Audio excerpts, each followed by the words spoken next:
Hi, my name's Chris Dale and I'm in Copenhagen today looking at the Museum of Danish Resistance.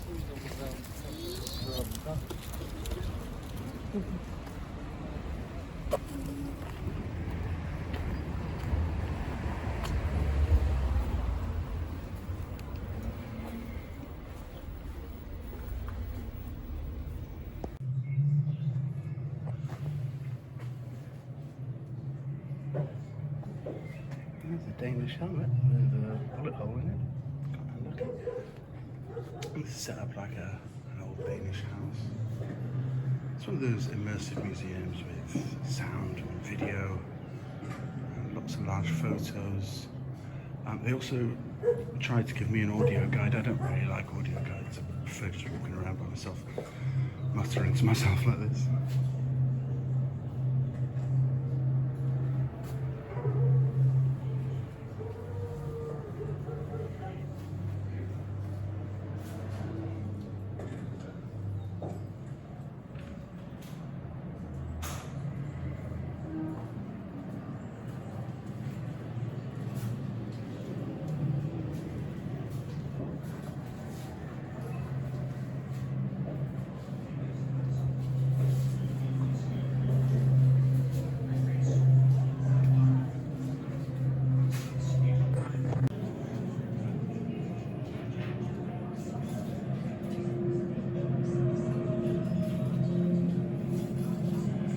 About all European soldiers fighting against Bolshevism.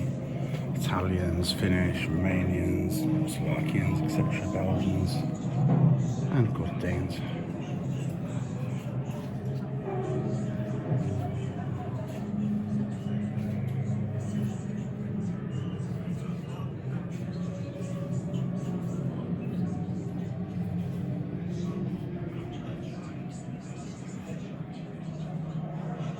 Danish Nazi culture.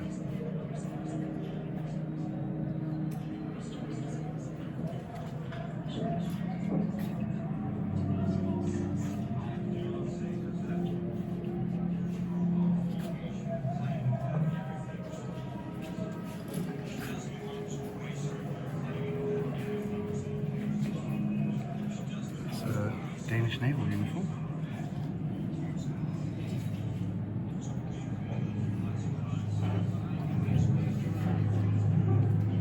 Danes, obviously, some of them escaped to the UK and carried on the fight in the Atlantic there.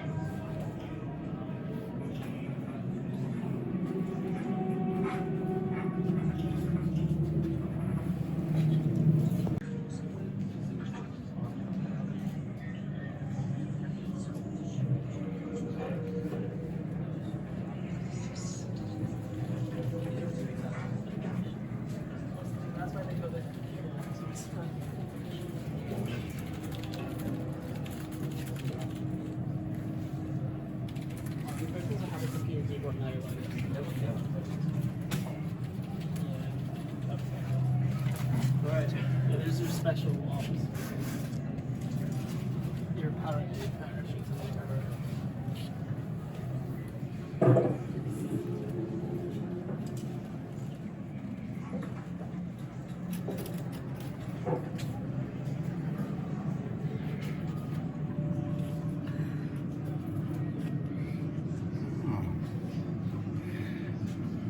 Printing presses.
radio phone used by the Danish-Swedish refugee service.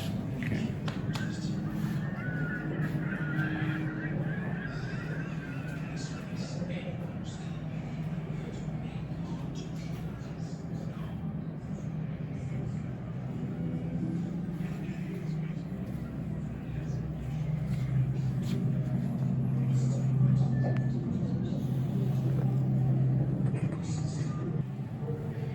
This is a section on what happened to Danish resistance if they were caught. There's a woman with cigarette burns on her back. That's pretty horrific. A cane, handcuffs, photos of wanted Danish resistance fighters, and a car license plate from the German police. These are the resistance.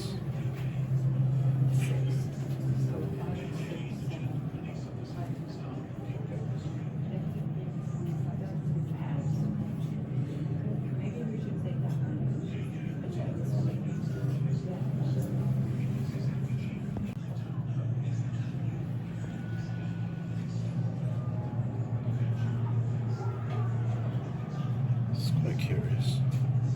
There's a book with a bullet hole in it. As you can read on the caption there, stray bullet from German reprisal killings. A hat with a bullet hole in it, that's a bit more dangerous. These strange marks on these tiles, I couldn't work those out until I read the caption, obviously. It said they're a floor from the Tuborg brewery. The target of German counter-sabotage, the detonating cord has made marks in the tiles. Amazing.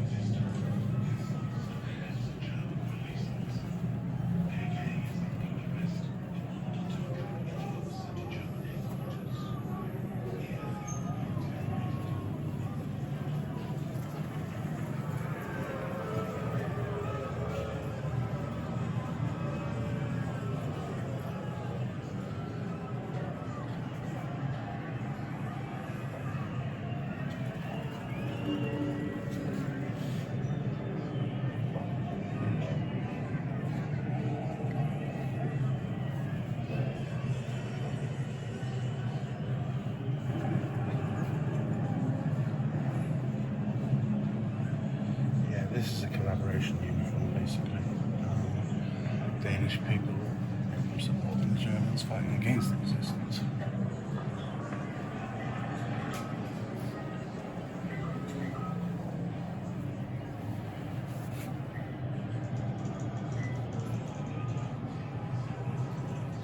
This is the mass strike in Denmark and Copenhagen since 1944.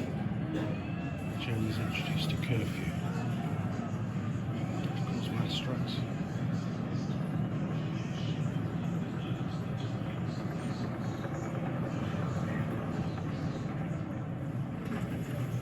So you'd have to be very brave to put up any kind of resistance, in all honesty.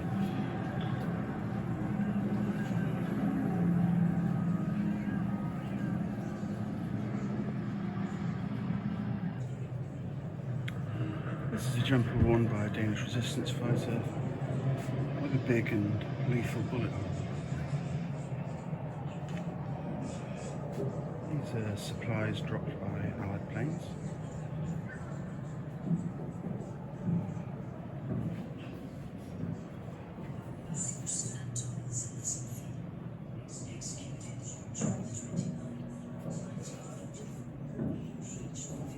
It's quite eerie, some of it.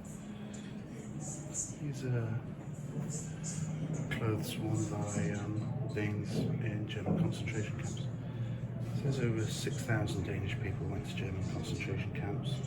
Communists, Jews, resistance fighters, etc.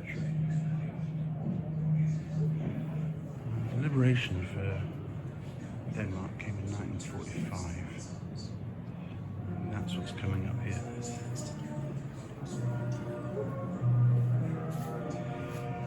Allied flags, celebrations, women's dressed in Allied colours.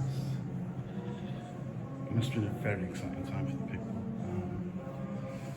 It's a resistance flag. As the resistance became open resistance, as the Germans were leaving, resistance armbands.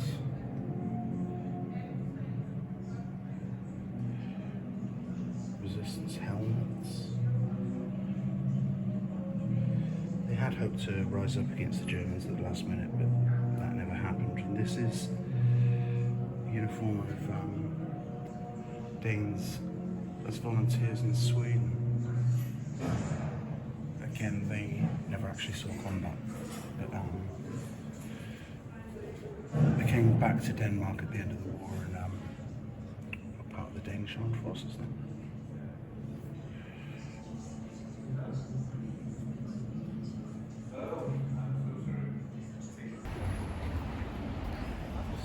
Well, there we have it, folks. That was the Museum of Danish Resistance. By the way, I should have mentioned, you get half price if you've already been to the Danish War Museum, so it's worth doing them both in one day. Probably works the same way around the other way, I'm sure. But yeah, it's a great museum on that topic because it's very specialist. You're not going to find a better museum about the Danish Resistance than this one in Copenhagen. I think one of the problems with the Resistance museums, because I've been to a couple now, is that obviously the Resistance were hiding everything they had. So there's not a lot you can display, so it ends up being, as you saw, a lot of visuals, graphics and stuff. But yeah, well worth a visit if you're in beautiful Copenhagen.